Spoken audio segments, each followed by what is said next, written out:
Hello नमस्कार दोस्तों, स्वागत है आप सभी का हमारे YouTube channel Sunday study point पे। आज का हमारा टॉपिक है एंटीजुसनेट पेपर वन से क्वेश्चन लेकर आए आपके लिए टीचिंग उच्च शिक्षा प्रणाली हायर एजुकेशन सिस्टम।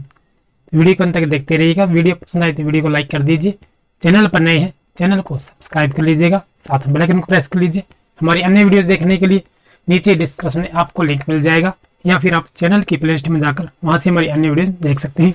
तो चलिए आज के हमारे पहले प्रश्न में चलते हैं। आज का हमारा पहला प्रश्न है, उच्च शिक्षा शासित रही है के द्वारा? मातृभाषा, अंग्रेजी, हिंदी या उपरोक्त सभी?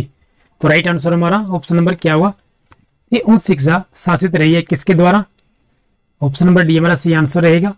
मातृभाषा, अंग्रेजी और हिंदी तीनों ही विषयों में रही है।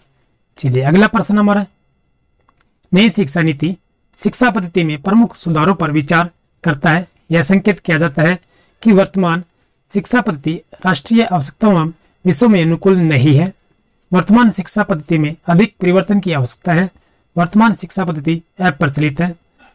ऑप्शन नंबर डी, ए और बी दोनों। तो राइट आंसर क्या होगा? नई शिक्षा नीति शिक्षा पद्धति में प्रमुख सुधारों पर विचार करता है। यह संकेत किया जाता है कि वर्तमान शिक्षा पद्धति अप्रचलित है। ऑप्शन नंबर सी हमारा सही आंसर रहेगा। अगला प्रश्न हमारा है, आधुनिक भारतीय शिक्षा प्रारंभिक स्कूल स्तर पर कही जा सकती है? बाल केंद्रित, पाठ्यक्रम केंद्रित, विषय केंद्रित, उपरोक्त सभी? तो राइट आंसर हमारा ऑप्शन नंबर डी हो जाएगा। ये उपरोक्त सभी पर है। बाल केंद्रित, पाठ्यक्रम केंद्रित और विषय केंद्रित तीनों पर। चलिए अगला प्रश्न हमारा, आधुनिक विद्यालय प्रमुख उद्देश्य के लिए अवस्थित है? विद्यार्थियों के उचित व्यवहार का विकास, नैतिक मूल्यों के विकास, विद्यार्थियों का सामाजिक रूप से स्वीकृत व्यवहार, विद्यार्थियों का व्यक्तित्व एवं रचनात्मक का विकास? तो राइट आंसर हमारा ऑप्शन नंबर ए हो जाएगा। विद्यार्थियों के उचित व्यवहार का विकास करता है। आधुनिक विद्यालय प्रमुख उद्देश्य के लिए अवस्थित है। ऑप्शन नंबर ए हमारा सही आंसर रहेगा। विश्वविद्यालय स्तर पर पत्राचार पाठ्यक्रम के जारी रहनी चाहिए, जिससे छात्रों की वह बड़ी संख्या जो उच्च शिक्षा के लिए विश्वविद्यालय नहीं जा रहे लाभान्वित होते हैं। जारी नहीं रहना चाहिए क्योंकि डाक विभाग का कार्य बढ़ जाता है। ए और बी दोनों या उपरोक्त में से कोई नहीं। विश्वविद्यालय स्तर पर पत्राचार पाठ्यक्रम होना चाहिए। तो ऑप्शन नंबर ए हमारा सही आंसर रहेगा। ठीक है, जारी रहनी चाहिए जिससे छात्रों की वह बड़ी संख्या जो उच्च शिक्षा के लिए विश्वविद्यालय नहीं जा रहे हैं ये लाभान्वित हो सके। ऑप्शन नंबर ए हमारा सही आंसर रहेगा। अगला प्रश्न हमारा, भारत में शैक्षणिक नीति निर्धारण में प्रमुख समस्या है जो लोगों को उच्च तकनीकी शिक्षा के उपरांत सबको रोजगार के अवसर का उपलब्ध न होना। उच्च तकनीकी शिक्षा प्राप्त लोग बेरोजगार हैं। उच्च तकनीकी शिक्षा प्राप्त लोग भारत में पर्याप्त अवसर नहीं पाते हैं। उपरोक्त में सभी? तो राइट आंसर हमारा ऑप्शन नंबर क्या होगा? ये बी हो जाएगा। उच्च तकनीकी शिक्षा प्राप्त लोग बेरोजगार हैं। ऑप्शन नंबर बी हमारा सही आंसर रहेगा। अगला प्रश्न हमारा, निम्न में से कौन सी संस्था उच्च शिक्षा के लिए फंड अनुदान करती है? ये यूजीसी करती है, राज्य सरकार भी देती है, म्यूनिसिपल कॉर्पोरेशन और जिला परिषद भी देती है, और केंद्रीय सरकार भी देती है। तो राइट आंसर हमारा ऑप्शन नंबर डी हो जाएगा। उपरोक्त सभी हैं। चलिए अगला प्रश्न हमारा, अनौपचारिक शिक्षा एवं औपचारिक शिक्षा में महत्वपूर्ण अंतर है। कौन सा अंतर है? ये पहला संगठित है, दूसरा संगठित नहीं है। पहला संगठित नहीं है, दूसरा संगठित है। पहला संस्था के अंदर संपन्न होता है, दूसरा संस्था के बाहर। ये पहला आत्मविश्वास है, दूसरा बाह्य विषय है। तो राइट आंसर हमारा ऑप्शन नंबर डी हो जाएगा। ये पहला आत्म विषय है और दूसरा बाह्य विषय है। अनौपचारिक शिक्षा जो है और औपचारिक शिक्षा। ऑप्शन नंबर डी हमारा सही आंसर रहेगा। अगला प्रश्न हमारा, सरकार के राष्ट्रपति स्वरूप के संबंध में निम्न में से कौन सा कथन सही है? ये बिल्कुल सही पूछा गया इन्होंने। ऑप्शन नंबर ए देखिए, यह कार्यपालिका के अत्यधिक शक्तिशाली बनाता है। यह कुछ वर्षों के लिए सरकार को स्थायित्व प्रदान करता है। मंत्रिमंडल व्यवस्थापिका के प्रति उत्तरदायी होता है। राष्ट्रपति किसी एक ही दल का होता है। तो ए बी सी डी में से क्या आंसर होगा हमारा? ऑप्शन नंबर ए और हमारा होगा। ये ए और बी सी तीनों ही। यह कार्यपालिका को अत्यधिक शक्तिशाली बनाता है। बिल्कुल सही है। यह कुछ वर्षों के लिए सरकार को स्थायित्व प्रदान करता है। बिल्कुल सही है। मंत्रिमंडल व्यवस्थापिका के प्रति उत्तरदायी होता है। बिल्कुल सही है। ए बी सी तीनों ही हमारे सही रहेंगे। चलिए अगला प्रश्न चलते हैं। निम्नलिखित में से कौन सा अभिमत सही नहीं है? ये सही नहीं पूछा गया है। शिक्षा भारत के संविधान की 7वीं अनुसूची की समवर्ती सूची का विषय। देखिए पहला ही गलत है हमारा कि 7वीं सूची नहीं, अनुसूची नहीं, 8वीं अनुसूची में शिक्षा का मूल कर्तव्य। ये विश्वविद्यालय अनुदान आयोग संवैधानिक निकाय है, बिल्कुल सही है। एकत्व अधिकार, आविष्कार, अभिकल्प, प्रतिलिपियाकार और ट्रेडमार्क समवर्ती सूची के विषय है, बिल्कुल सही है। समाज विज्ञान में शोध से संबंधित भारतीय सामाजिक विज्ञान शोध परिषद एक संवैधानिक निकाय है, बिल्कुल सही है। ऑप्शन नंबर ए हमारा सही आंसर रहेगा, क्योंकि ये अभिमत सही नहीं है हमारा। अगला प्रश्न चलते हैं हम। यदि महाभियोग प्रस्तावित पारित हो जाता है तो राष्ट्रपति को पदच्युत समझा जाता है उस दिनांक से जबकि प्रस्ताव पारित हुआ था। जब भारत का मुख्य न्यायाधीश इस संबंध में आदेश जारी करता है, जैसे ही भारत सरकार का गजट उसे अधिसूचित करता है, जैसे ही नया पदाधिकारी निर्वाचित होता है। तो राइट आंसर हमारा ऑप्शन नंबर ए हो जाए, उस दिनांक से जब कि प्रस्ताव पारित हुआ था। कि यदि महाभियोग प्रस्ताव पारित हो जाता है तो राष्ट्रपति को पदच्युत समझा जाता है उसी दिन से। ऑप्शन नंबर ए हमारा सही आंसर रहेगा। निम्नलिखित में से कौन सा विश्वविद्यालय है जो अपने निजी चैनल से अंतरक्रिया संबंधी शैक्षणिक कार्यक्रम दर्शाता है? उस्मानिया यूनिवर्सिटी, यूनिवर्सिटी ऑफ पूरन, Annamalai university, Indira Gandhi national open university, IGNOU. तो सही आंसर हमारा ऑप्शन नंबर डी हो जाएगा, Indira Gandhi national open university है, इग्नो। चलिए अगला प्रश्न चलते हैं हम। उच्चतम न्यायालय के न्यायाधीशों की संख्या में वृद्धि करने की शक्ति किसके पास है? संसद, राष्ट्रपति, प्रधानमंत्री या विधि मंत्रालय?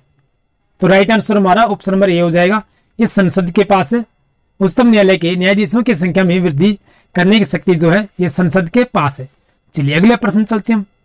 भारतीय संविधान के तदर्थ न्यायाधीशों की नियुक्ति का प्रावधान है सर्वोच्च न्यायालय में, उच्च न्यायालय में, जनपद तथा सत्र न्यायालयों में, उपयुक्त सभी में? तो राइट आंसर हमारा ऑप्शन नंबर ए हो जाएगा, ये सर्वोच्च न्यायालय में ही। भारतीय संविधान के तदर्थ न्यायाधीशों की नियुक्ति का प्रावधान जो है सर्वोच्च न्यायालय में है। ऑप्शन नंबर ए हमारा सही आंसर रहेगा। न्यायिक पुनर्विलोकन में न्यायालय को निम्नलिखित अधिकार है। यदि कोई कानून या आदेश संविधान के विपरीत हो तो उसे असंवैधानिक घोषित करना, निचले न्यायालयों के आदेशों को पुनर्विलोकन करना, निचले न्यायालयों के निर्णयों के विरुद्ध अपील सुनना, कानूनों का इस दृष्टिकोण से परीक्षण की क्या उनके बनाने में निर्धारित प्रक्रिया का अनुपालन हुआ है?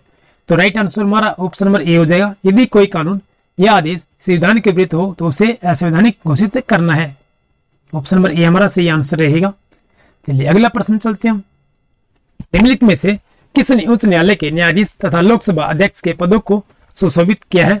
एम हिदायतुल्ला, के डी हेगड़े, सुब्बा राव या पी एन भगवती? कि उच्च न्यायालय के न्यायाधीश तथा लोकसभा अध्यक्ष के पदों को सुशोभित किया है, ये के डी हेगड़े है। ऑप्शन नंबर बी हमारा सही आंसर रहेगा। चलिए अगले प्रश्न चलते हैं हम। निम्नलिखित में से किसके मामले उच्च न्यायालय और उच्चतम न्यायालय दोनों के अधिकारिता में आते हैं? कि केंद्र और राज्यों के बीच में विवाद, राज्यों के परस्पर विवाद, मूल अधिकारों का संरक्षण या संविधान के उल्लंघन से संरक्षण? निम्नलिखित में से किसके मामले उच्च न्यायालय और उच्चतम न्यायालय दोनों की अधिकारिता में आते हैं? कि मूल अधिकारों का संरक्षण। ऑप्शन नंबर सी हमारा सही आंसर रहेगा। चलिए अगला प्रश्न चलते हैं हम। सेवानिवृत्त होने के बाद सर्वोच्च न्यायालय के न्यायाधीश वकालत कर सकते हैं केवल सर्वोच्च न्यायालय में, केवल उच्च न्यायालय में, सर्वोच्च न्यायालय तथा उच्च न्यायालय के में, किसी भी न्यायालय में नहीं? तो राइट आंसर हमारा ऑप्शन नंबर डी हो जाए, किसी भी न्यायालय में नहीं है।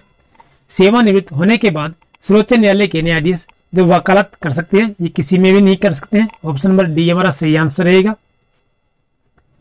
चलिए अगला प्रश्न हमारा, उच्चतम न्यायालय की परामर्शी अधिकारिता के विषय में निम्नलिखित में से कौन सा कथन सही है?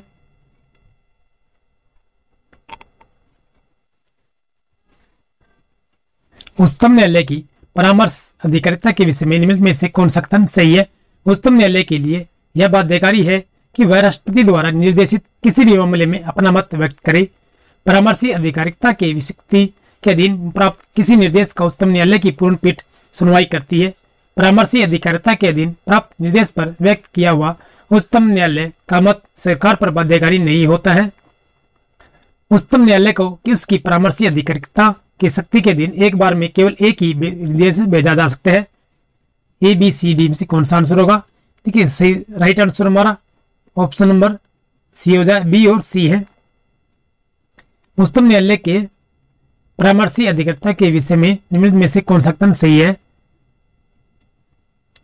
कि बी और सी रहेगा हमारा सही आंसर। परामर्शी अधिकारिता की शक्ति के अधीन प्राप्त किसी निर्देश का उच्चतम न्यायालय की पूर्ण पीठ सुनवाई करती है और परामर्शी अधिकारिता के अधीन प्राप्त निर्देश पर व्यक्त किया हुआ उच्चतम न्यायालय का मत सरकार पर बाध्यकारी नहीं होता है। बी और सी दोनों ही सही है हमारे। चलिए अगला प्रश्न चलते हैं। एक ऐसी याचिका जो न्यायपालिका द्वारा जारी की जाती है तथा जिसमें कार्यपालिका से कहा जाता है कि वह कार्य करे जो उसे प्रदत्त शक्तियों के अंतर्गत करना चाहिए था, उस रीट याचिका को कहा जाता है हैबियस कॉर्पस, मैंडेमस, प्रोहिबिशन या को वारंटो। तो राइट आंसर हमारा ऑप्शन नंबर बी हो जाएगा। ये मैंडेमस कहा जाता है इसे। एक ऐसी याचिका जो न्यायपालिका द्वारा जारी की जाती है तथा जिसमें कार्यपालिका से कहा जाता है कि वह कार्य करे जो उसे प्रदत्त शक्तियों के अंतर्गत करना चाहिए था, उस रीट याचिका को कहा जाता है मैंडेमस। तो राइट आंसर हमारा ऑप्शन नंबर बी हो जाएगा। रीट बंदी प्रत्यक्षीकरण का परिणाम क्या होता है? निचली अदालत से और अधिक सूचना मांगी जाती है, जन सेवक को कोई कार्रवाई करने से रोकता है, बंदी बनाए गए अथवा रोके गए व्यक्ति को छोड़ दिया जाता है, जो अधिकारी सक्षम नहीं होता है उसे कार्रवाई को आगे जारी रखने से मना कर दिया जाता है। में राइट आंसर हमारा ये ऑप्शन नंबर सी हो जाएगा हमारा। रीट बंदी प्रत्यक्षीकरण का परिणाम क्या होता है? ये बंदी बनाए गए अथवा रोके गए व्यक्ति को छोड़ दिया जाता है। ऑप्शन नंबर सी हमारा सही आंसर रहेगा। अगला प्रश्न हमारा, उच्च न्यायालय के न्यायाधीशों के वेतन और भत्ते दिए जाते हैं भारत की समेकित निधि से, राज्य की समेकित निधि से, राज्य की आकस्मिकता निधि से, भारत की आकस्मिकता निधि से। तो राइट आंसर हमारा ऑप्शन नंबर ए हो जाएगा। ये भारत के समेकित निधि से दिए जाते हैं।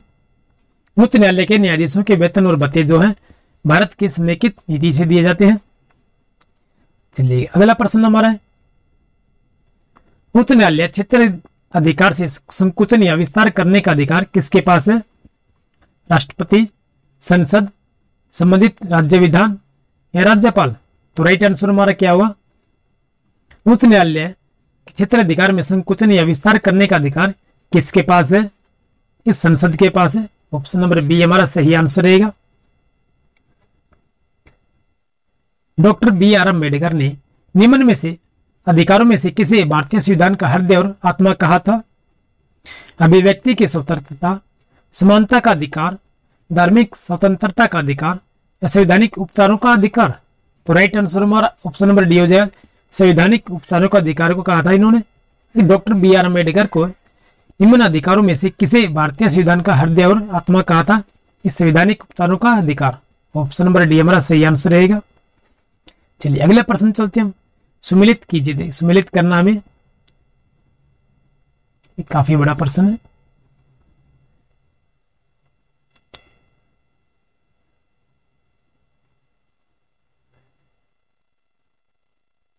ये ऑप्शन नंबर सी हमारा सही आंसर रहेगा। इसमें हम बता देते हैं हमको सीधे मूल अधिकार क्षेत्र जो है भारत सरकार एवं किसी राज्य के मध्य विवाद में आएंगे।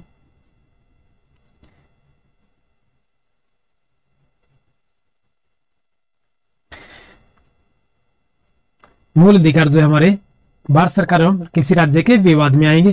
फिर अपीलीय अधिकार क्षेत्र जो संविधान की व्यवस्था से संबंधित कोई मुद्दा है। और सलाहकारी अधिकारी क्षेत्र जो हमारा राष्ट्रपति द्वारा विधि के किसी विषय पर उच्चतम न्यायालय से मांगी गई सलाह है। ऑप्शन नंबर सी हमारा सही आंसर रहेगा। ए का चौथा है, बी का दूसरा है और सी का पहला है।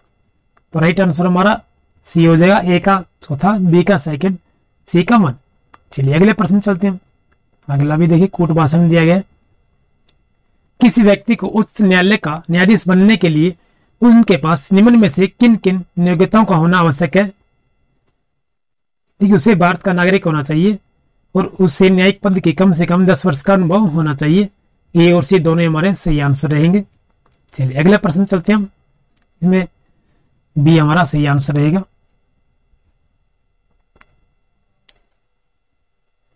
न्यायिक समीक्षा की प्रक्रिया में शामिल है, केवल सी हमारा सही आंसर रहेगा इसमें। न्यायिक समीक्षा की प्रक्रिया में शामिल जो है ये कार्यपालिका एवं व्यवस्थापिका से संबंधित विषयों की संवैधानिक वैधता को परखने के लिए न्यायपालिका द्वारा उनकी जांच करनी चाहिए। ऑप्शन नंबर सी हमारा सही आंसर रहेगा। ये क्वेश्चन काफी बड़ा है, इसलिए हमें सर्वोच्च न्यायालय के किसी न्यायाधीश को पद से हटाया जा सकता है विशेष बहुमत से संसद के दोनों सदन प्रस्ताव पारित कर दे तथा राष्ट्रपति उसका अनुमोदन कर दे, साधारण सूचना भेजकर, अक्षमता या सिद्ध दुर्व्यवहार के आधार पर प्रधानमंत्री द्वारा, भारत के न्यायवादी द्वारा। ये राइट हमारा ऑप्शन ए हो जाएगा हमारा। ऑप्शन नंबर ए हमारा सही आंसर रहेगा इसमें। इस विशेष बहुमत से संसद के दोनों सदन प्रस्ताव पारित कर दे तथा राष्ट्रपति उसका अनुमोदन कर दे। ऑप्शन नंबर ए हमारा सही आंसर रहेगा। चलिए अगला प्रश्न चलते हैं। निम्न को सम्मिलित कीजिएगा, इसे भी सम्मिलित करना में, तो राइट आंसर हमारा ऑप्शन नंबर ए हो जाएगा 1 2 3 4। ये सीधा ही है, ये छोटा कर दे थोड़ा। सम्मिलित करना में उच्चतम न्यायालय के न्यायाधीश जो है 65 वर्ष की आयु तक होना चाहिए। उच्च न्यायालय का न्यायाधीश जो है 62 वर्ष की आयु तक होता है। भारत का नियंत्रक और महालय का प्रेक्षक देखिए 60 वर्ष तक अथवा 65 वर्ष की आयु में जो पहले हो, और राज्यपाल का कार्यकाल देखिए 5 वर्ष का होता है। देखिए कार्यकाल के विषय में पूछा गया इन्होंने। प्रमुख अधिकारियों पूर्व पद की अवधि है। उच्चतम न्यायालय के न्यायाधीश जो है 65 वर्ष की आयु तक होती है उनकी। उच्च न्यायालय का न्यायाधीश 62 वर्ष की आयु तक होता है। भारत का नियंत्रक एवं महालय का प्रेक्षक 60 वर्ष तक अथवा 65 वर्ष की आयु में से जो पहले हो, और राज्यपाल 5 वर्ष। तो दोस्तों आज की हमारी वीडियो ये समाप्त करते हैं। यदि आपको किसी प्रकार का सुझाव है तो हमें कमेंट बॉक्स में लिखिएगा। फिर मिलते हैं नेक्स्ट वीडियो में, तब तक के लिए जय हिंद, जय भारत।